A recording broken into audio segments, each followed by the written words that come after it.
जगातील सर्वात कर्तृत्ववान महिला अहिल्यादेवी होळकर यांची त्रिशताब्दीपूर्ती जयंती. जन्म शालिवाहन शक 1647, सध्या 1947 हे शक सुरू आहे. सामर्थ्य आहे चळवळीचे. भगवंताचे अधिष्ठान ठेवणाऱ्या देवी अहिल्याबाई. केवळ प्रशासन चालवता येणे म्हणजे आदर्श राज्य चालवणे नव्हे. आदर्श राज्य चालवायचे असेल तर पहिले लोकसंस्कृती व राज्यसंस्कृती दोन्हीची ओळख असणे, अभ्यास असणे व त्यांच्या समन्वयाची मनापासून इच्छा असणे गरजेचं. एरवी राज्य म्हणजे केवळ प्रशासन बनते व काही मुठभर लोकांचे सुख हे सर्व प्रजेचे सुख मानले जाते. प्रत्येकाच्या अन्न, वस्त्र व निवारा या गरजा पूर्ण करणे म्हणजेच आदर्श राज्य करणे नव्हे. अन्न व निवारा या स्वतःच्या गरजा तर पशुपक्षीही पूर्ण करतात. केवळ वस्त्र ही एक गरज वाढल्याने राजाची किंवा राज्याची गरज भासते हे म्हणणे केवळ हास्यास्पद आहे. प्रत्येक भौगोलिक क्षेत्राची एक विशिष्ट संस्कृती असते.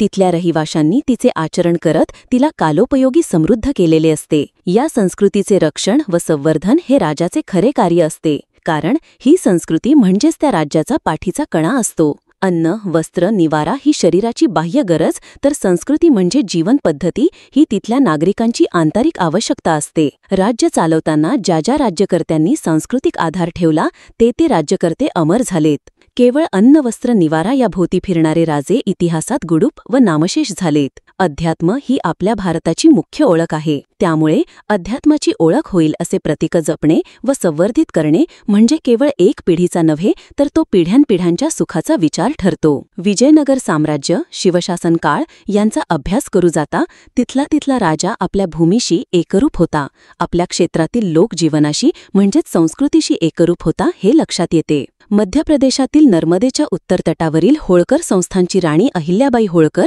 यांचे जीवनचरित्र आदर्श राज्यकर्त्याचे जीवनचरित्र म्हणूनच अभ्यासले जायला हवे. पण त्याऐवजी अलीकडच्या काळात राज्य निधर्मी पद्धतीने चालवण्याची व संस्कृतीला रसातळाला पोहोचवण्याची स्पर्धा सुरू आहे. दुसऱ्याचे ते चांगले व आपले ते वाईट अशी अवसादी मनोवृत्ती बाळगणारे लोकच राज्यकर्ते झालेत. त्यामुळे संस्कृती अभावी अन्न, वस्त्र, निवारा यापैकी नेमकी कशाचीच पूर्तता राज्यकर्ते करू शकले नाही व लोक राहणीमानाचे अधोपतन सुरू आहे. अहिल्याबाई होळकर हे व्यक्तिविशेष आज विशेषत्वाने अभ्यासले जाण्याची गरज यासाठीच आहे की एका छोट्या संस्थानाच्या त्या राज्यकर्ता असतानाही त्यांनी आपल्या कर्तृत्वाची कक्षा संपूर्ण सांस्कृतिक भारत ठेवली होती. त्यांच्या या कार्यकर्तृत्वाचा आढावा घेता त्या संपूर्ण हिंदुस्थानाच्या सांस्कृतिक सम्राज्ञीच होत्या. अगदी तारुण्याच्या उंबरठ्यावरच वयाच्या 20व्या वर्षी पतीला समरंगाणावर वीरमरण आले. त्या काळच्या परंपरेनुसार अहिल्याबाई सती जायला निघाल्या होत्या, पण सासरे मल्हारराव होळकरांनी त्यांच्यातील नेतृत्वगुणांची राज्यरक्षण व संवर्धनासाठी गरज पटवून दिले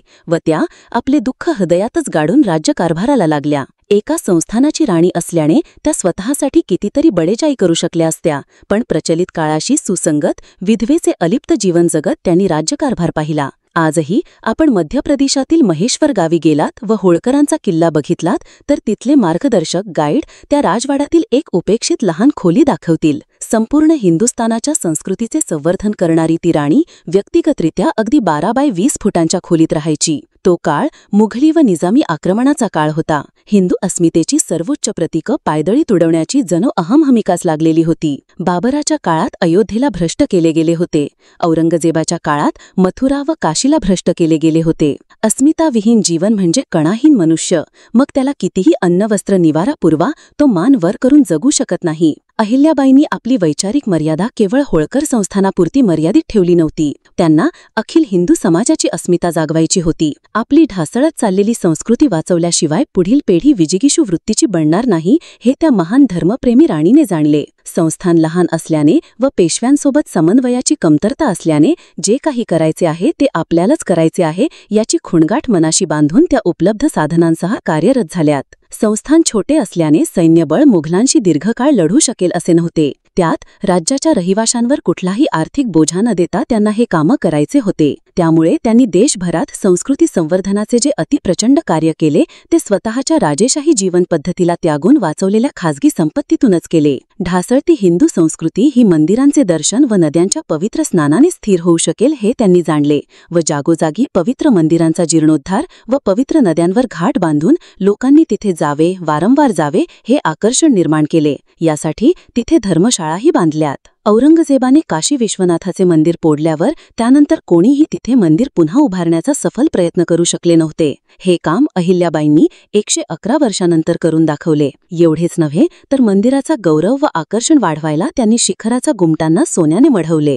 अहिल्यादेवींनी केवळ अयोध्या, मथुरा, काशीतच हे संस्कृती संवर्धनाचे काम केले नाही, तर बद्रीनाथ, द्वारका, पुरी, गया, रामेश्वरम, उज्जैन, ओंकारेश्वर, सोमनाथ, हरिद्वार, नाशिक, परळी, वैजनाथ अशा असंख्य पवित्र स्थळांचा त्यांनी जीर्णोद्धार केला.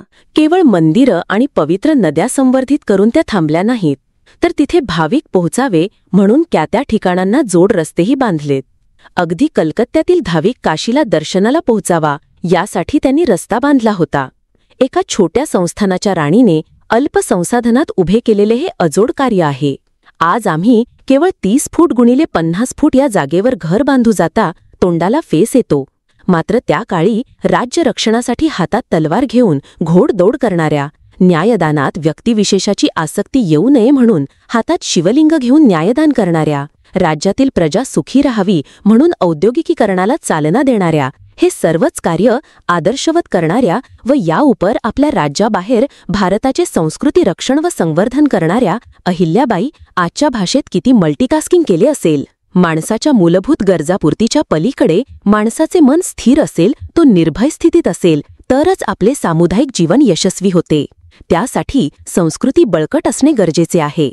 यासाठी स्वतःच्या सुखदुःखाकडे दुर्लक्ष करून मी भगवंताचे कार्य करत आहे हा भाव कायम मनात ठेवत आदर्श राज्य करणाऱ्या व अखिल हिंदुस्थानात संस्कृती संवर्धन करण्याचे कार्य करणाऱ्या अहिल्यादेवी संपूर्ण जगातील अखिल स्त्रियांच्या अग्रणी ठरतात. संपूर्ण जगातील स्त्री नेतृत्वाचा अभ्यास करणाऱ्यांनी अहिल्यादेवींचा अभ्यास करूनच इतरांचे मूल्यमापन करावे. इतके कार्य अहिल्यादेवींनी आपल्या संघर्षमय आयुष्यात केलेले आहे. भारतीय तिथीनुसार आज त्यांची 300वी जयंती. या कर्तृत्वशालिनी राणीला माझे दंडवत अभिवादन. किशोर पवनीकर, नर्मदापूरकर, नागपूर. राष्ट्रीय दिनांक 10 ज्येष्ठ 1946. फोन 9850 35 24 24.